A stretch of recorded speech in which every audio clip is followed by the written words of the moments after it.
어머님, 이 집 어차피 저희 추실이잖아요. 당장용에 돌려주시죠. 얼마 전 저녁 식탁 앞 며느리 입에서 이런 말이 흘러나왔습니다. 그 순간 귀가 멍해지고 심장이 철렁 내려앉는 느낌이었습니다. 저는 아직도 살아있고 제 두 발로 걸어다니며 밥을 짓고 손주를 돌보고 있는데 벌써 제 손때 묻은 집을 내놓으라는 말이 태연하게 흘러나오다니요. 농담일 거라 믿고 싶었지만 그녀의 눈빛은 진지했고 아들은 고개를 푹 숙인 채 아무 말도 하지 않았습니다. 그 침묵이 며느리의 말보다 더 큰 상처가 되어 제 가슴에 박혔습니다. 안녕하세요, 여러분. 이야기 시작 전에 구독 버튼과 좋아요, 알림 설정 살포시 눌러주세요. 바로 이야기 시작하겠습니다. 저는 올해 66살, 이름은 박이나라고 합니다. 사실 저는 혼자 살던 사람이었습니다. 남편이 일찍 세상을 떠나고 어린 아들 하나만 바라보고 살아왔습니다. 새벽마다 김밥을 싸서 시장에 내다 팔고 또 낮에는 식당에서 허드렛일을 하고 밤에는 공장에서 재봉틀을 돌리며 하루하루를 이어갔습니다. 제 손등은 늘 갈라져 있었고 허리는 구부러졌지만 허리가 아들 민수만큼은 부족하지 않게 키우고 싶다는 마음 하나로 버텼습니다. 대학 등록금이 모자라 결혼 반지를 팔던 날 민수가 울면서 엄마 미안해라고 했을 때도 저는 웃으며 괜찮다. 내가 잘 되면 엄마는 아무것도 아깝지 않다라고 말했습니다. 그렇게 키운 아들이 결혼을 하고 아이까지 낳았을 때 저는 비로소 지난 세월의 고생이 보상받는 듯 했습니다. 처음엔 따로 전세를 얻어 살던 아들이 집값이 치솟고 대출이 버거워지자 제게 부탁했습니다. 엄마 잠깐만 같이 살면 안 될까? 돈 모이면 다시 나가자. 저는 흔쾌히 허락했습니다. 외롭던 집에 웃음소리가 돌아올 것 같았고 손주 은지까지 함께 산다니 기대가 컸습니다. 하지만 그 선택은 제 삶을 송두리째 바꿔놓았습니다. 집 한 채에 새 식구가 들어오자 저는 구석으로 밀려났습니다. 안방은 아들 부부 몫이 되었고 저는 다용도실 옆 작은 방을 제 방으로 꾸몄습니다.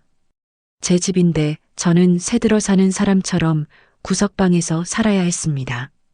며느리 서연은 함께 살면서부터 불편함을 숨기지 않았습니다. 세탁기를 돌리면 어머님, 제 옷은 따로 해주세요. 섬유유연제 냄새가 제 취향이 아니에요라고 말했고 제가 새벽부터 장을 봐와서 찌개를 끓여내면 제 입맛에 안 맞네요. 전 샐러드 시켜 먹을게요라며 배달을 눌렀습니다. 저는 그럴 때마다 속이 쓰렸지만 꾹 참고 넘겼습니다. 집안의 평화를 깨고 싶지 않았으니까요. 손주 은지는 6살인데도 제 말을 듣지 않았습니다. 은지야 밥 먹자 하면 태블릿만 붙잡고 있었고 간식을 주려고 다가가면 싫어 할머니 냄새나라며 고개를 돌렸습니다. 아이 입에서 그런 말이 나온 건 제 탓이 아니었습니다. 누군가 뒷말을 흘려준 결과겠지요. 그날도 저는 새벽같이 일어나 장독대에서 꺼낸 된장으로 찌개를 끓이고 손주가 좋아하는 불고기를 재워두었습니다. 아들이 회사에서 고생하니 제대로 된 밥을 먹이자는 마음뿐이었죠. 저녁상이 차려지고 민수는 맛있다고 연신 젓가락을 움직였습니다. 와, 엄마 여전히 최고야. 이 맛을 누가 따라오겠어. 그 말 한마디에 하루의 피로가 사라졌습니다. 그런데 서연은 숟가락을 내려놓고 말했습니다. 어머님, 이 집 어차피 나중에 오빠가 받을 거잖아요. 그러니 지금 증여해 주시면 저희도 집 문제에서 숨 좀 쉴 수 있을 것 같아요. 저는 순간 말문이 막혔습니다. 내가 아직 살아있는데 벌써 그런 소리를 하니 서운하구나. 겨우 내뱉은 제 말에 서연은 태연하게 대꾸했습니다. 요즘 다 그렇게 해요. 제 친구들도 다 미리 받아서 집 문제 해결했어요. 저희만 뒤처지면 안 되잖아요. 저는 아들을 바라봤습니다. 제 편을 들어주길 기다렸습니다. 서연아, 그건 너무 성급한 말이야. 단 한마디면 됐습니다. 하지만 민수는 침묵했습니다. 고개만 푹 숙인 채 젓가락을 만지작거렸습니다. 그 침묵이 제 존재를 지워버리는 듯 했습니다. 저는 제 집에서 제 밥상 앞에서 낯선 사람이 된 것 같았습니다. 여러분, 제 집은 남편이 떠난 뒤 제가 악착같이 모은 돈으로 마련한 곳입니다. 마당 한쪽엔 제가 직접 벽돌을 날라 만든 장독대가 있습니다. 된장, 고추장, 간장 제 손맛이 배어 있는 제 삶의 흔적입니다. 그런데 이제는 그 마당조차 제 마음대로 쓰지 못합니다. 며느리는 거실에 커다란 소파와 공기청정기를 들여놓았고 제 낡은 장롱은 다용도실로 밀려났습니다. 저는 작은 방에 몸을 눕히며 생각했습니다. 이곳은 분명 제 집인데 나는 새들어 사는 사람처럼 구석에 몰려 살고 있구나. 그럼에도 저는 참아왔습니다. 아들의 얼굴에 그늘이 드는 게 싫었고 손주의 웃음소리를 지키고 싶었으니까요. 하지만 며느리의 한마디, 이 집은 이제 우리 이름으로 돌려주셔야죠라는 말은 제게 마지막 칼이 되어 꽂혔습니다. 그날 밤 저는 잠을 이루지 못했습니다. 한평생의 고생이 피와 땀이 배어 있는 세월이 한순간에 무시당하는 듯 했습니다. 무엇보다 아들의 침묵이 제 가슴을 찢어 놓았습니다. 아, 이제는 내 아들이 더 이상 내 편이 아닐 수도 있겠구나. 이건 단순한 세대 차이도 흔한 고부 갈등도 아니었습니다. 이건 제 인생과 존엄 그리고 마지막 보루를 지키기 위한 싸움이 될 거라 생각했습니다. 살다 보면 상처는 말 한마디에서 시작되기도 하지만 더 깊은 상처는 생활 속에서 은근 슬쩍 스며드는 모욕에서 비롯되곤 합니다. 저 역시 그걸 뼈저리게 느끼며 살고 있습니다. 며느리 서연은 처음부터 저를 가족으로 받아들이려는 마음이 없었던 것 같습니다. 저와 함께 밥을 먹고 같은 지붕 아래 살면서도 늘 거리를 두고 그 거리감이 어느새 차가운 벽이 되어버렸습니다. 저는 손주 은지만큼은 다르리라 믿었습니다. 아이는 적어도 제 품에서 따뜻한 정을 느끼며 자라리라 기대했으니까요. 하지만 그마저도 오래가지 않았습니다. 어느 날 은지가 유치원에서 돌아왔을 때였습니다. 저는 현관에 서서 활짝 웃으며 아이를 맞이했습니다. 은지야, 오늘은 무슨 노래 배웠니? 할머니한테 보여줄래? 그러나 아이는 저를 힐끗 쳐다보더니 입술을 삐죽 내밀며 말했습니다. 엄마가 그러는데 할머니는 맨날 잔소리만 한다잖아. 나 할머니랑 얘기하기 싫어. 제 심장이 철렁 내려앉았습니다. 6살 아이 입에서 어떻게 그런 표현이 나올 수 있겠습니까? 서연이 아이 앞에서 저를 흉보고 험담을 늘어놓았다는 뜻이겠지요. 저는 말없이 웃는 척했지만 속으로는 눈물이 솟구쳤습니다. 손주에게서마저 거부당하는 기분은 생각보다 훨씬 쓰라렸습니다. 그날 밤 저는 잠을 이루지 못했습니다. 남편과 함께 키운 아들을 다 키워 내보내고 이제는 손주의 웃음에 위안을 얻을 줄 알았는데 그마저도 빼앗긴 듯한 허망함에 베개를 끌어안고 한참을 울었습니다. 며칠 뒤에는 더 큰 충격이 저를 덮쳤습니다. 거실을 청소하다가 소파 밑에서 작은 다이어리 하나를 발견했는데 무심코 펼쳐본 그 안에는 차갑고 노골적인 글귀가 적혀 있었습니다.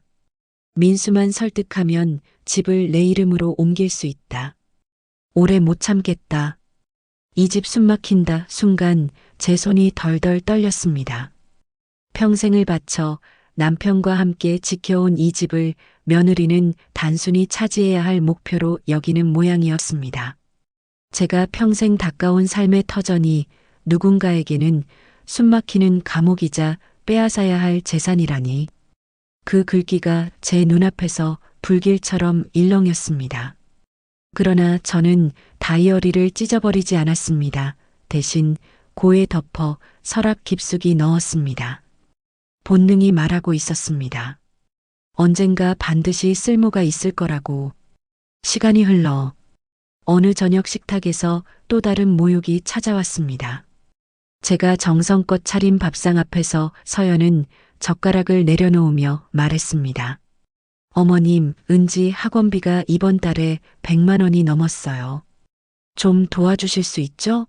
저는 잠시 말문이 막혔지만 애써 차분히 대답했습니다. 내가 조금은 보태줄 수 있겠지만 전부는 어렵단다. 그러자 서연은 깊은 한숨을 내쉬더니 차갑게 웃으며 말했습니다. 요즘 애들 교육은 다 이렇게 투자해요. 국제학교 준비하려면 필수예요. 어머님이 진짜 은지 미래 생각하신다면 이 정도는 감수하셔야죠. 그 말투는 부탁이 아니라 압박이었습니다. 그리고 이어진 한마디는 제 심장을 송곳처럼 찔렀습니다. 어차피 이 집도 결국 민수 거잖아요. 미리 은지한테 투자한다고 생각하시면 되는 거죠. 귀가 멍 울렸습니다. 이 집을 단 한 번도 가볍게 생각해 본 적 없었는데 서연의 입에서는 그저 거래와 계산의 도구로 치부되고 있었습니다. 하지만 제일 아픈 건 제 옆에 앉아있던 아들 민수의 태도였습니다. 그는 밥풀만 건드리며 눈을 피했습니다. 제 편을 들지도 며느리를 말리지도 않았습니다. 그저 침묵만 흘렀습니다. 저는 밥을 삼키는 둥 마는 둥 하고 방으로 들어왔습니다. 방 안에서 남편의 사진을 오래도록 바라보았습니다. 여보, 당신이 있었다면 뭐라고 했을까? 내가 이렇게까지 모욕을 당하는데도 참고만 있어야 했을까? 스스로 묻고 또 물었습니다. 눈물이 날 줄 알았지만 나오지 않았습니다. 대신 제 마음속 어딘가가 차갑게 굳어지고 있었습니다. 저는 서랍을 열었습니다. 오래전부터 넣어둔 봉투 하나를 꺼냈습니다. 제명의 통장, 도장, 그리고 혹시 몰라 챙겨둔 계약서, 사본이 고스란히 들어 있었습니다. 손끝은 떨렸지만 마음은 오히려 차분했습니다. 다이어리에서 읽은 그 문장이 제 귓가에 메아리 쳤습니다. 저는 봉투를 덮지 않았습니다.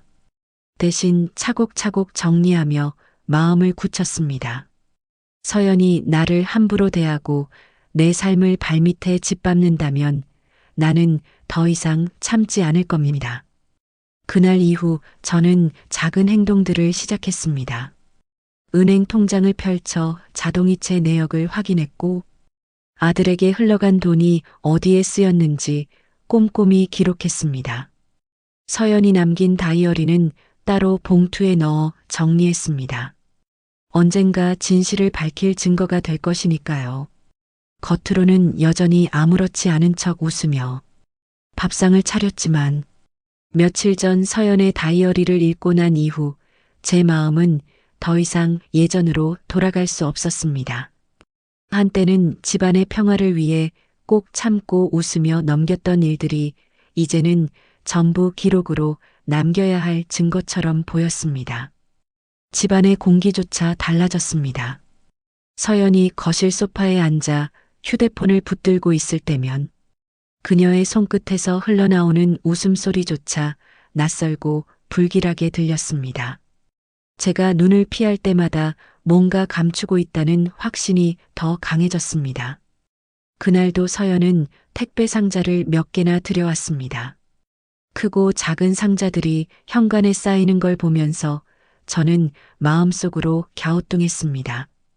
아들은 매번 회사 사정이 어렵다며 제게 생활비를 부탁해 왔는데 정작 며느리는 백화점 로고가 찍힌 상자들을 아무렇지도 않게 열어젖혔습니다.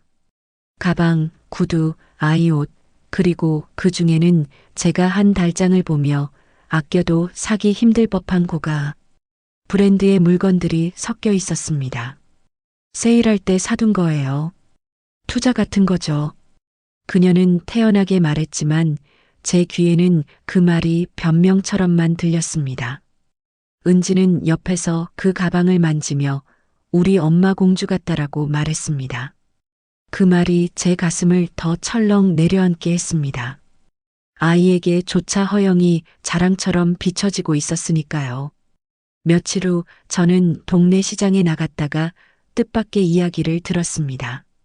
오래 다니던 반찬 가게 주인에게 서연 이야기가 흘러나왔습니다. 어머니, 며느리분 참 대단하시던데요. 며칠 전에도 시장 사람들 앞에서 자기 남편이 집안에서 제일 잘 나간다고 자랑하시더라고요. 외제차도 산다면서요.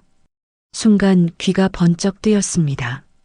민수가 차를 산다는 얘기는 처음 듣는 소리였으니까요. 돌아오는 길, 제 머릿속은 수백 갈래의 의문으로 가득 찼습니다. 아들 몰래 서연이 뭔가 다른 데서 돈을 구하고 있는 건 아닐까, 아니면 이미 큰 빚을 지고 있는 건 아닐까?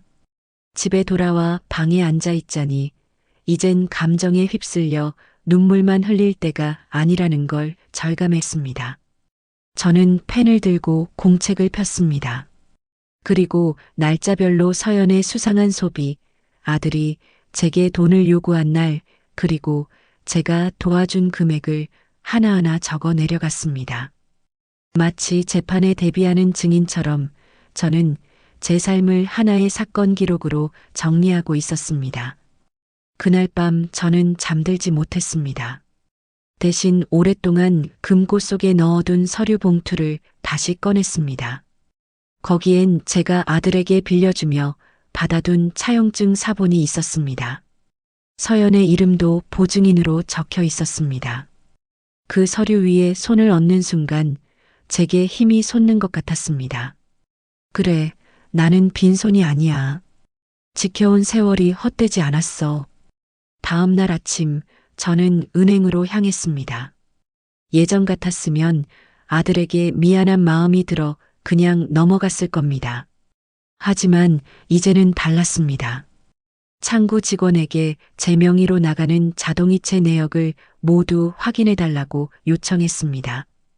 그리고 민수 계좌로 들어간 돈의 흐름을 전부 출력해 달라고 했습니다. 잔뜩 두꺼운 종이 묶음을 받아들고 나오니 손이 무겁다기보다 마음이 무거웠습니다. 하지만 동시에 이제야 제대로 된 무기를 손에 넣은 듯 든든하기도 했습니다. 저녁 무렵 서연은 여느 때처럼 태블릿으로 쇼핑몰을 뒤적이고 있었습니다. 민수는 소파 구석에 앉아 휴대폰을 만지작거렸습니다. 저는 그들의 시선을 피해 방으로 들어가 서류를 정리했습니다. 다이어리, 은행 내역, 그리고 차용증 사본까지 하나의 파일로 묶어두었습니다. 언젠가 이 모든 것이 진실을 드러내는 증거가 될 것입니다. 그리고 마지막으로 저는 남편의 낡은 수첩을 꺼냈습니다. 거기엔 남편이 살아있을 적 함께했던 지인들의 번호가 여러 척 켜 있었습니다.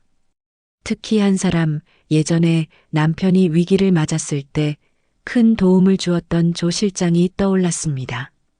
그 번호를 손가락으로 천천히 짚어보며 저는 깊은 숨을 들이마셨습니다. 당장은 전화를 걸지 않았습니다.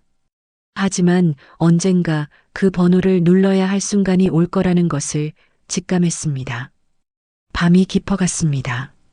창밖에는 차가운 바람이 불었지만 제 마음은 오히려 더 차갑게 가라앉았습니다. 슬픔이나 분노가 아니라 오직 냉정함만이 자리하고 있었습니다. 이제 저는 더 이상 단순한 피해자가 아니었습니다.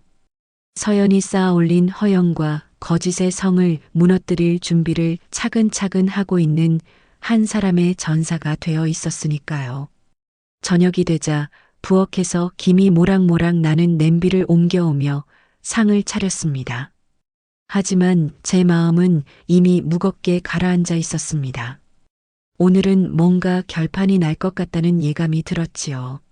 서연은 퇴근하고 들어오자마자 제 앞에서 새로 산 듯 번쩍이는 가방을 소파 위에 던져두었습니다. 마치 보란 듯이 일부러 눈에 띄게 말입니다.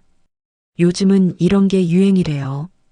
그녀는 대수롭지 않게 말했지만 그 속에는 은근한 자랑과 도발이 섞여 있었습니다. 저는 대꾸하지 않고 부엌으로 들어왔습니다. 늘 그랬듯 말 한마디로 상처를 주려는 그녀의 태도는 이제 익숙했지만 여전히 불편했습니다. 식탁에 앉은 은지는 태블릿을 붙잡고 있었고 서연은 자리에서 다리를 꼬고 앉아 휴대폰을 만지작거리다가 무심한 말투로 던졌습니다. 어머님, 이번에 은지 과학 캠프가 있는데요. 참가비가 150만 원이에요. 지난번처럼 좀 도와주실 거죠? 부탁이라기엔 지나치게 뻔뻔한 말투였습니다. 저는 숟가락을 내려놓으며 조용히 대답했습니다.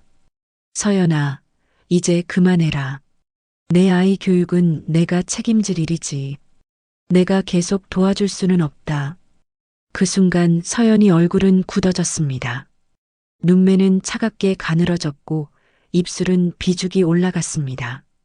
민수는 늘 그렇듯 숟가락만 만지작거리며 눈치를 봤습니다.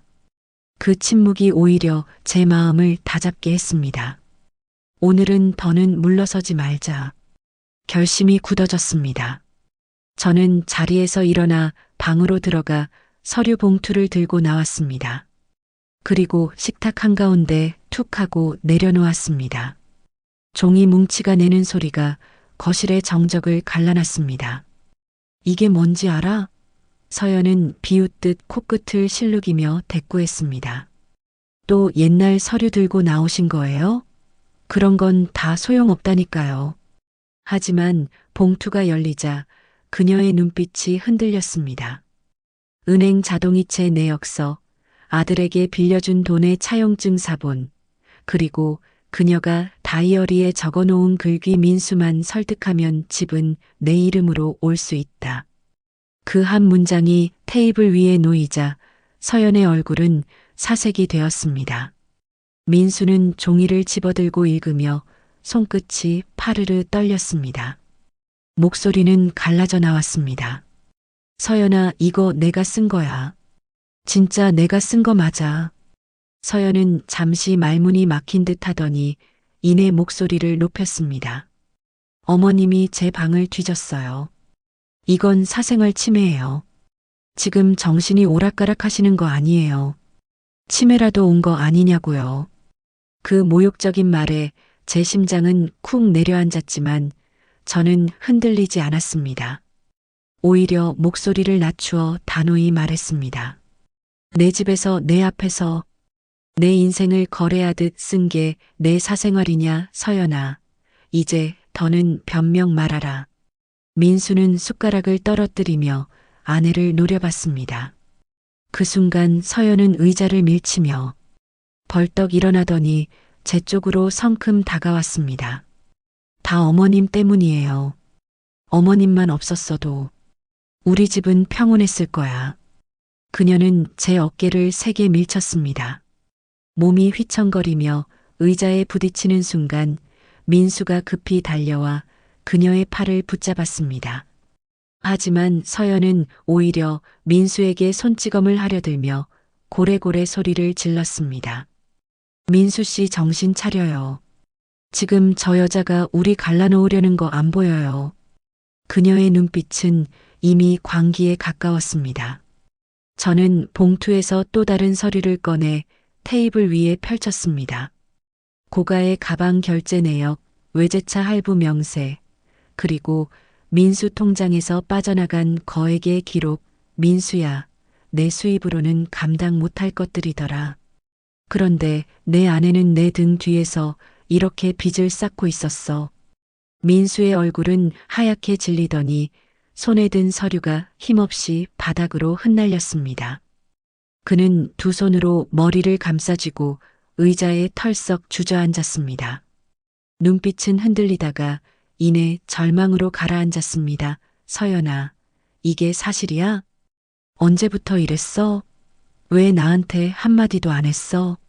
그러자 서연은 바닥에 주저앉아 억지 눈물을 쏟으며 말했습니다. 다 오해야. 친구가 부탁해서 대신 결제해 준 거고 차도 동생 거야.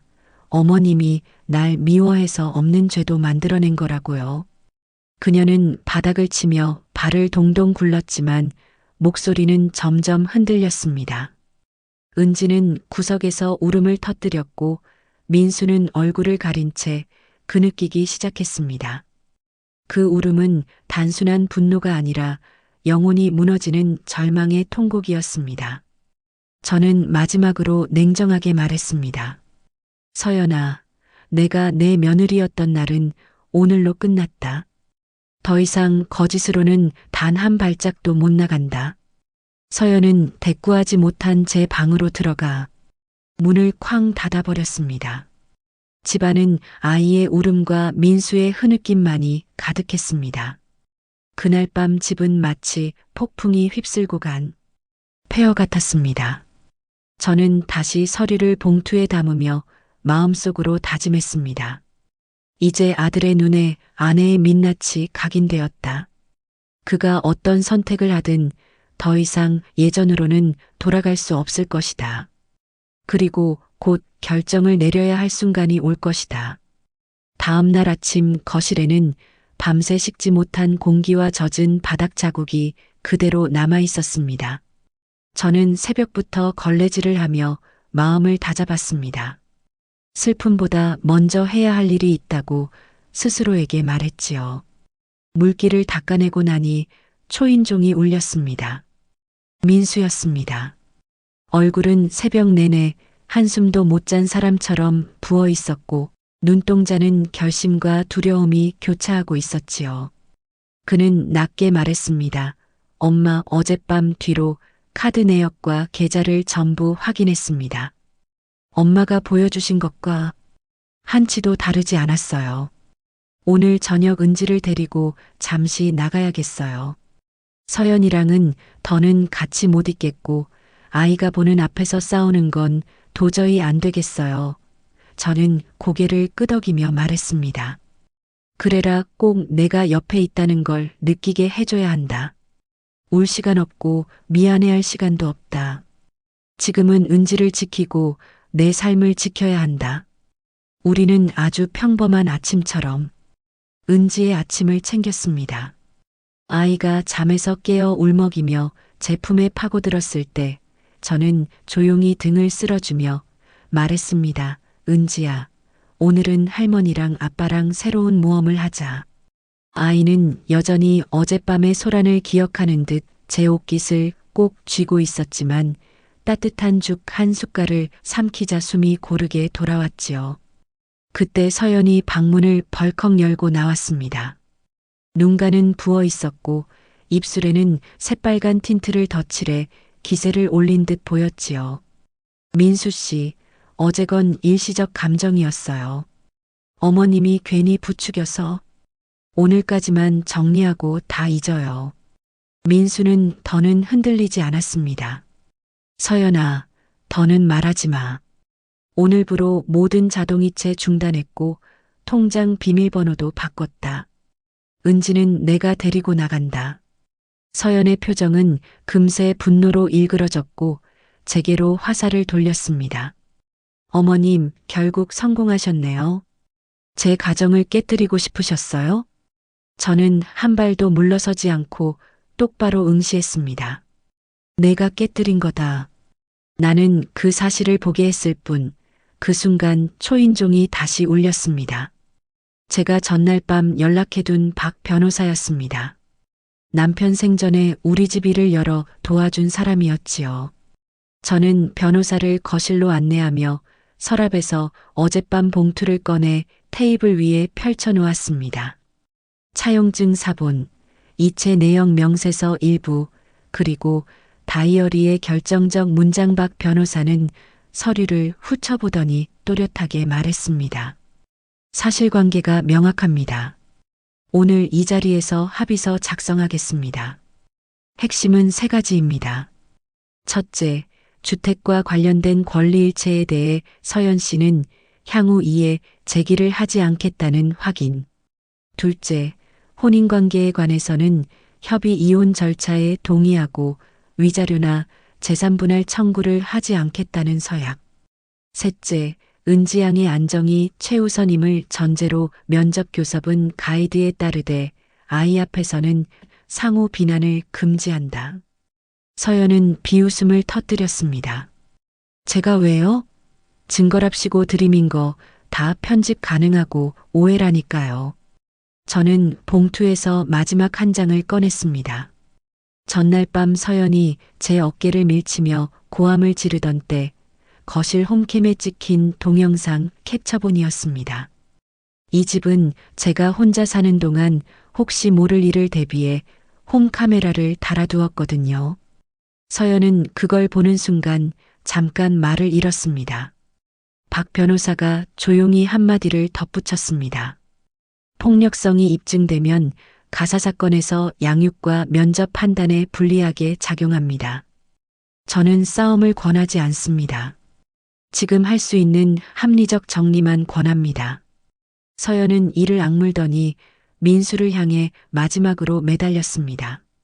민수 씨, 딱 한 번만 기회 줘요. 나 정말 잘할게.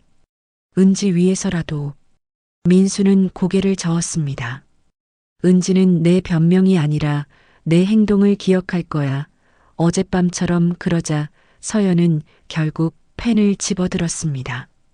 종이 위로 사각사각 소리가 났고 두 장의 합의서의 서명이 끝나자 저는 오래 들고 있던 숨을 내쉬었습니다. 거실 공기는 쉽게 가라앉지 않았습니다. 서연은 종이를 던지듯 밀쳐놓고 방으로 들어가 문을 쾅 닫았습니다. 그 소리가 울리자 은지가 놀라 울음을 터뜨렸습니다. 저는 아이를 꼭 안아 토닥이며 괜찮아. 이제 끝났어 라고 말했습니다. 민수는 두 손으로 얼굴을 감싼 채 무너져 내리듯 제 옆에 주저앉았습니다. 그 모습은 평생 제 자랑이던 아들이 아니라 한순간 모든 걸 잃어버린 어린아이 같아 보였습니다. 그의 어깨에 손을 얹으며 말했습니다. 민수야, 끝난 게 아니야. 이제 시작이다. 내 아이와 내 삶을 지켜야 한다. 그날 저녁 민수는 작은 여행 가방에 은지 옷가지를 챙겨 나갔습니다. 현관문이 닫히는 순간 아이의 작은 손이 저를 향해 흔들렸습니다. 저는 억지로 웃으며 손을 흔들어 주었지만 문이 닫히자마자 눈물이 터져 나왔습니다. 하지만 이번 눈물은 슬픔만이 아니라 긴 싸움 끝에 마침내 정리를 향해 나아가는 해방감도 섞여 있었습니다. 며칠 동안 집은 고요했습니다. 저는 그 시간을 활용해 변호사와 함께 서류를 정리했고 은행과 보험사 업무도 마무리했습니다. 서연 명의로 흘러가던 모든 자동이체를 끊고 집보험과 제 노후자금의 수익자를 다시 제 이름으로 돌려놓았습니다. 이제 더는 제 돈 한 푼도 서연에게 가지 않도록 막은 것이지요. 민수는 은지와 임시로 레지던스에서 지냈는데 아이가 잠을 설치고 밤마다 울었다고 했습니다. 저는 애써 담담히 곧 적응할 거다라고 말했지만 수화기를 내려놓고는 잠을 이루지 못했습니다. 그 후 걱정이 되어 은지가 유치원을 나오는 모습을 저는 멀리서 지켜보았습니다. 작은 손으로 민수의 옷자락을 꼭 잡고 조심스러운 걸음을 내딛는 모습이 얼마나 애처롭고 기특하던지요. 민수가 아이의 머리를 쓰다듬자 은지는 잠시 망설이다가 활짝 웃었습니다. 그 순간 제 눈에서도 모처럼 눈물이 흘렀습니다. 이번 눈물은 절망이 아니라 희망이었습니다. 시간은 그렇게 흘러갔습니다. 법원의 결정은 제 예상대로였습니다. 서연은 민수에게 위자료를 지급해야 했고 양육권도 아버지인 민수에게 돌아갔습니다. 서연은 마지막까지 억지를 부렸지만 더는 통하지 않았습니다. 그녀가 그토록 지키려 했던 허울뿐인 체면은 산산이 무너져 내렸습니다. 조송이 끝나고 서류에 도장을 찍는 순간 서연은 한마디 말도 하지 않았습니다. 눈에 힘을 잃은 채 자리에서 일어나 문을 나설 때 저는 단 한 줄의 말만 던졌습니다. 서연아, 내가 잃은 건 돈이 아니라 신뢰다. 그건 다시는 살 수 없는 거다. 한편 서연은 집을 나갔습니다. 민수는 은지와 함께 제 집으로 다시 들어왔습니다. 엄마, 은지가 밤마다 울면서 할머니 찾는데 같이 있어 주시면 안 될까요? 저는 말없이 고개를 끄덕였습니다. 그렇게 우리는 다시 한 지붕 아래 모였습니다. 은지는 처음엔 여전히 낯설고 불안한 듯 했지만 시간이 지나며 조금씩 웃음을 되찾았습니다.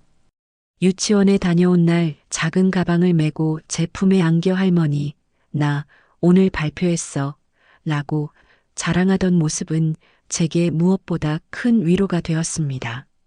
민수도 변하기 시작했습니다. 더는 서연의 눈치를 보지 않고 아이와 시간을 보내며 진짜 아버지로서의 책임을 다하려 했습니다. 퇴근 후 피곤한 몸을 이끌고도 은지와 블록놀이를 하고 잠자리에선 동화책을 읽어주었습니다. 저는 그 모습을 보며 마음속으로 중얼거렸습니다. 그래, 이제야 제자리로 돌아오고 있구나. 저녁 식탁에 세 사람이 둘러앉았습니다. 예전엔 늘 서연이 휴대폰을 보며 다리를 꼬고 앉아있던 자리였지요. 이제는 은지가 웃으며 밥숟가락을 들고 있었습니다. 그 풍경이 얼마나 따뜻하고 평화로운지 가슴이 벅차올라 목이 메었습니다. 저는 속으로 조용히 중얼거렸습니다. 긴 폭풍은 끝났다. 이제부터는 내가 지켜낸 내 집에서 다시 웃음이 꽃필 일만 남았다. 지금까지 제 사연을 들어주셔서 감사합니다. 다음에 또 다른 사연으로 찾아뵙겠습니다. 좋은 하루 되세요.